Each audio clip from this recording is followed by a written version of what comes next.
India ਗੱਠਜੋੜ ਕੋਲ ਭਾਵੇਂ ਸਰਕਾਰ ਬਣਾਉਣ ਲਈ ਸੀਟਾਂ ਦੀ ਗਿਣਤੀ ਘੱਟ ਰਹੀ, ਪਰ ਚੋਣਾਂ ਤੋਂ ਬਾਅਦ ਵਿਰੋਧੀ ਧਿਰ ਦੇ ਨੇਤਾ ਰਾਹੁਲ ਗਾਂਧੀ ਲਗਾਤਾਰ ਫਿਰ ਲੋਕਾਂ ਵਿੱਚ ਜਾ ਰਹੇ ਨੇ। भैया ये साथ में भैया ये उधर चलो। ਚੋਣਾਂ ਤੋਂ ਬਾਅਦ ਉਹਨਾਂ ਜਿੱਥੇ ਪਾਰਲੀਮੈਂਟ ਦੇ ਵਿੱਚ ਕਈ ਅਹਿਮ ਮੁੱਦੇ ਉਠਾਏ, ਜਿਨ੍ਹਾਂ ਦੀ ਪ੍ਰਸ਼ੰਸਾ ਲੋਕਾਂ ਦੇ ਵੱਲੋਂ ਕੀਤੀ ਗਈ। पहले मैं पंजाब में अग्निवीर के परिवार से मिला।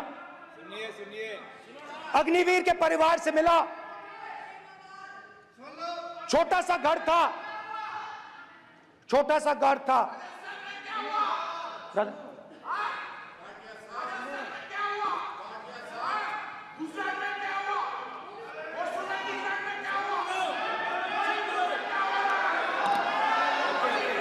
ठीक है सर,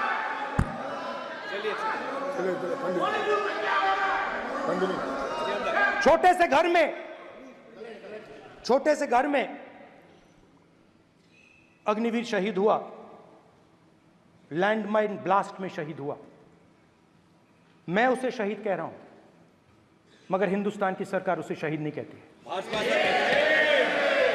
नरेंद्र मोदी उसे शहीद नहीं कहते हैं। नरेंद्र मोदी उसे अग्निवीर कहते हैं। उस घर को पेंशन नहीं मिलेगी, उस घर को कॉम्पनसेशन नहीं मिलेगी, शहीद का दर्जा नहीं मिलेगा।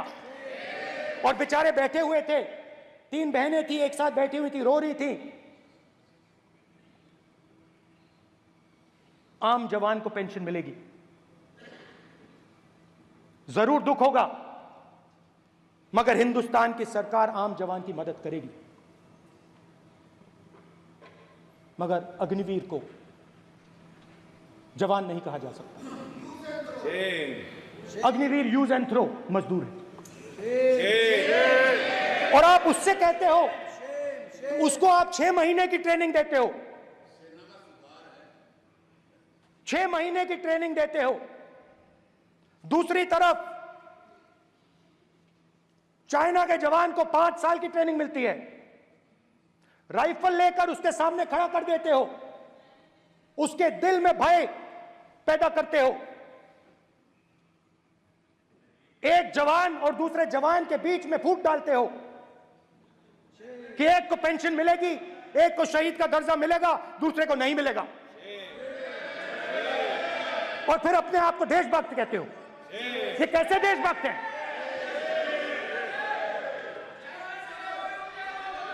फिल्म स्टार जैसी फोटो थी उस लड़के की, फिल्म स्टार, बॉलीवुड स्टार की फोटो थी।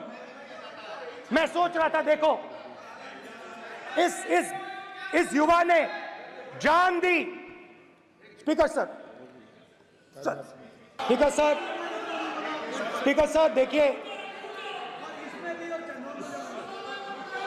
स्पीकर सर देखिए,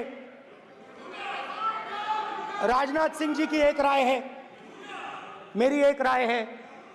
सच्चाई अग्निवीरों को मालूम है, हमें बोलने की जरूरत नहीं है। ਉੱਥੇ ਹੀ ਰਾਹੁਲ ਗਾਂਧੀ ਨੇਤਾ ਵਿਰੋਧੀ ਧਿਰ ਸਭ ਤੋਂ ਪਹਿਲਾਂ ਗੁਜਰਾਤ ਦੇ ਵਿੱਚ ਇੱਕ ਰੈਲੀ ਕਰਦੇ ਨੇ। ਰੈਲੀ ਨੂੰ ਸੰਬੋਧਨ ਕਰਦਿਆਂ ਉਹਨਾਂ ਨੇ ਕਿਹਾ ਕਿ ਕਾਂਗਰਸ ਪਾਰਟੀ ਦੇ ਵਿੱਚ ਕਈ ਵੱਡੀਆਂ ਗਲਤੀਆਂ ਨੇ, ਜਿਨ੍ਹਾਂ ਨੂੰ ਅਸੀਂ ਸੁਧਾਰਨ ਦੀ ਕੋਸ਼ਿਸ਼ ਕਰਾਂਗੇ। ਨਾਲ ਹੀ ਉਹਨਾਂ ਨੇ ਗੁਜਰਾਤ ਦੇ ਵਿੱਚ ਇੰਡੀਆ ਗੱਠਜੋੜ ਦੀ ਜਿੱਤ ਦਾ ਦਾਅਵਾ ਵੀ ਕੀਤਾ। कांग्रेस पार्टी बनी कहां थी? मतलब हमारे जो सबसे बड़े नेता थे, जिन्होंने रास्ता दिखाया था। आप क्या सोचते हो, जब यहां अंग्रेज राज करते थे, क्या डर नहीं था? गुजरात के व्यक्ति ने कहा था, महात्मा गांधी ने देश को कहा कि देखो, डरो मत, डराओ मत। और आग गुजरात से शुरू हुई थी। और आज अगर कांग्रेस पार्टी है, तो वो पार्टी, वो भावना, वो सोच गुजरात से शुरू हुई थी। इसीलिए जब इन्होंने हमारा ऑफिस तोड़ा, मैंने सोचा भैया मौका मिल गया, अब हम इनको सबक सिखाएंगे। जैसे इन्होंने हमारा ऑफिस तोड़ा, वैसे ही हम उनकी सरकार को तोड़ने जा रहे हैं।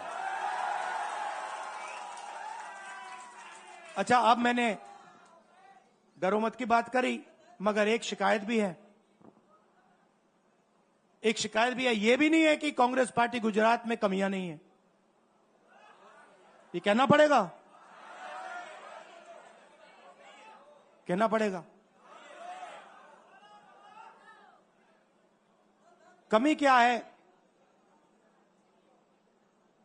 एक कार्यकर्ता ने मुझे बहुत अच्छी तरह बताया, कांग्रेस पार्टी के कार्यकर्ता ने, राहुल जी कहता है मुझे, राहुल जी ये कांग्रेस पार्टी में एक मुश्किल है, दो तरीके के घोड़े होते हैं,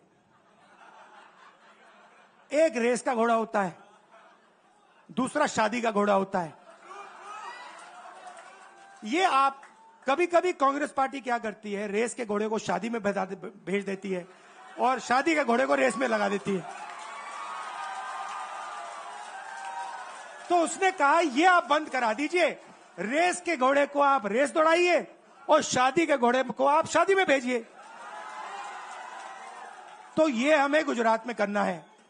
जो रेस का घोड़ा है, जो तैयार है, दौड़ने के लिए तैयार है, उसको रेस में लगाना चाहिए। और जो हमारे शादी के घोड़े हैं, जो हैं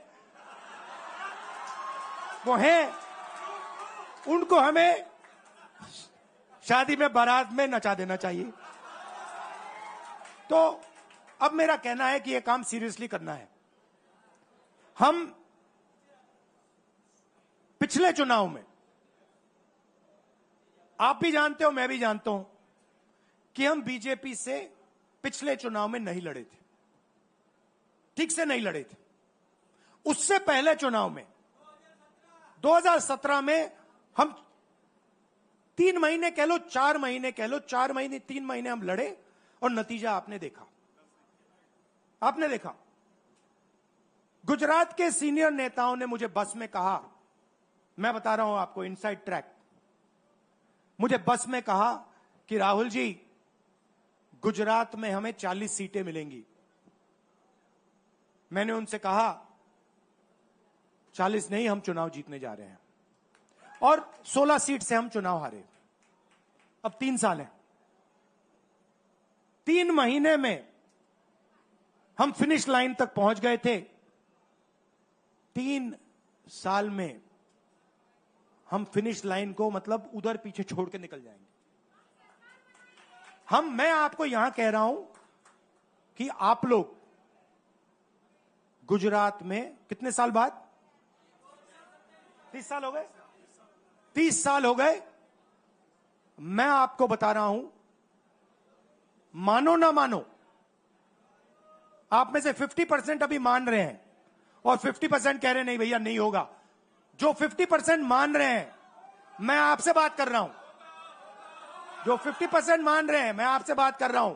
आप लड़ जाओ और ये बाकी 50% बैठे हैं, उनकी माइंड बदल दो, नैया पार हो जाएगी, सरकार बन जाएगी। ਕੱਲ ਨੇਤਾ ਵਿਰੋਧੀ ਤੇ ਰਾਹੁਲ ਗਾਂਧੀ ਦੇ ਵੱਲੋਂ ਦਿੱਲੀ ਦੇ ਜੀਟੀਬੀ ਨਗਰ ਦੇ ਵਿੱਚ ਮਜ਼ਦੂਰਾਂ ਦੇ ਨਾਲ ਗੱਲਬਾਤ ਕੀਤੀ, ਕਾਫੀ ਸਮਾਂ ਮਜ਼ਦੂਰਾਂ ਦੇ ਨਾਲ ਬਿਤਾਇਆ। समझना चाहता हूं यहाँ पे होता क्या है।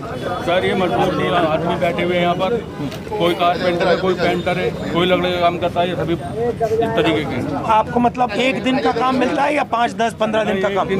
एक दिन का। यहाँ 10 आदमियों का काम मुश्किल से निकलता है। 11-12 बजे तक रहता हूँ। निकल जाते हैं, रात को 9-10 बजे तक यहाँ बैठे रहते हैं। आपको ये नहीं बस मालूम कल क्या होना है, कल का कोई पता नहीं है। मतलब आप एक दिन की हाँ, एक दिन का। जी जी। एक दिन सर हम पहले जो थे बहुत, आपका सरकार था बहुत, हम लोग खुश थे, रोज का काम मिल जाता था, अब काम ही नहीं आ रहा है सर। तो कंस्ट्रक्शन तो हो रहा होगा सर कंस्ट्रक्शन में उतना काम ही नहीं है ना सर, भाग जाता था, काम ही नहीं है। अच्छा, अगर आपको और ठेकेदार के बीच में मतलब आपको कितना पैसा मिलता है, उसको कितना वो मिलता है? 500 साढ़े 500। अच्छा एक बात बताओ, आपके बच्चे कितने? बच्चे तो है 4 लड़का। अच्छा, तो उनको आप मतलब पढ़ाते हो? पढ़ाए कहाँ सर, पैसे नहीं है तो कहाँ आपके बच्चे पढ़ रहे हैं? सर कमाएगा तभी तो स्कूल भेजेगा बच्चे को। गरीब आदमी है सर। तो आपके लिए सबसे मुश्किल बात क्या है? मुश्किल बात ये टेंशन है, किस बात की बनती है? टेंशन ये है जी, रोजी रोटी मिल जाए, उसकी और कोई बात नहीं है हमारे पास। मतलब आप काम करना चाहते हो, बस काम नहीं है। हाँ, काम- रोज काम नहीं होता ना सर। यहाँ पे 10 ही लोग को काम मिलता है। आप सबका अपना घर है, किराए पे रहते हैं?